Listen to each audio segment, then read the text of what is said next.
त्यसो त आवश्यक खर्च गर्नु पर्यो। त्यस्तै अब चाहिँ तपाईँ हाम्रो समाजमा हेर्नुहोस् है, हिजो के थियो, गाउँघरमा तपाईँ मेला काट्न जानुभयो, हामीले भोगेरै आएका हौँ त, सबै गरी आएका हौँ। मेला काट्न जानु नास्ता के दिने, खाजा भुटिने हुँदैन।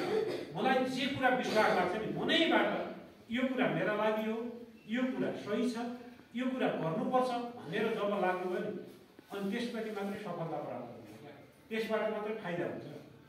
अक्काले गरी मैले गरिहालौँ भनेपछि अक्काले नगरेका दिन हामी चाहिँ छोडिहाल्नु पर्छ। तर उसले किन छोड्यो भन्ने कुरा आफूलाई थाहा हुँदैन।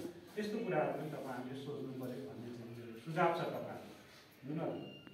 हामी कर्णालीका मान्छे आफैमा चाहिँ गर्नाले धेरै चाहिँ अप्ठ्यारो ठाउँमा बसेका मान्छे होइन, तर हामीले आफ्नो त्यो अप्ठ्यारो ठाउँमा त छौँ, तर असाध्यै राम्रो ठाउँमा पनि छौँ क्या।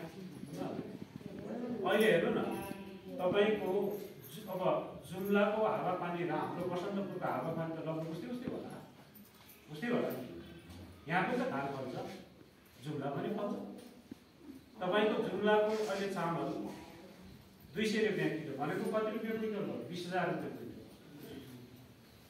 अब त्यतिकै चामल हामीले यति चाहिँ गर्दाखेरि फलायौँ र राम्रो, त्यही चाहिँ गर्दाखेरि 1 ग्राम 1 क्विन्टल चामल मात्रै फलाएर 20,000 रुपियाँ हुँदैन। अब हामी चाहिँ भाग्यमानी के अर्थमा हो भने तराईको